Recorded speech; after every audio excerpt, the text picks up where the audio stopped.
भलाइ गर्ने काममा, अरूलाई सहायता गर्ने कुरामा अथवा अर्काको भलो देख्ने कुरामा हामी कहिल्यै पनि पछि पर्नुहुन्न।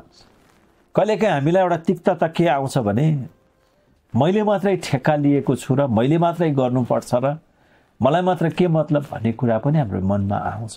तर त्यसो होइन। प्रभु येशूले तपाईँ र मलाई उद्धार गर्नुभएको कारण, प्रभु येशूले तपाईँ र मलाई परमेश्वरको राज्यमा ल्याउनु भएको कारण, त्यो ईश्वरीय प्रेम तपाईँ र ममा दर्शाउनु भएको कारण, आफैलाई हाम्रा लागि क्रुसमा दिनुभएको कारण हामीले पनि मानिसहरूको बीचमा परमेश्वरको प्रेम प्रचार गर्दै गर्दा भलाइ गर्ने काममा हामीले आफूलाई अग्रसर गर्नुपर्छ। हामीले आफूलाई त्यो स्थानमा राख्नुपर्छ। भलाइ गर्ने काममा हामी नथाकौँ, किनभने यदि हिम्मत हारेनौँ भने ठिक समयमा हामी कटनी गर्नेछौँ। हाम्रो प्रेम यदि हामीले प्रकट गर्नु हो भने त्यो भलाइको काम चाहिँ हामीले उनीहरूको जीवनमा गरि नै रहनुपर्छ।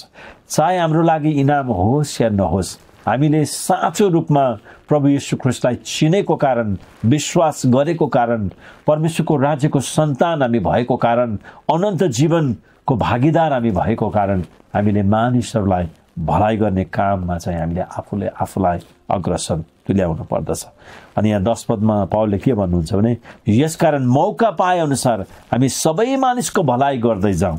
यदि मौका र अवसर परमेश्वरले हामीलाई दिनुहुन्छ भने हामी सबै मानिसको भलाइ गरौँ, सबै मानिसको लागि राम्रो गरौँ।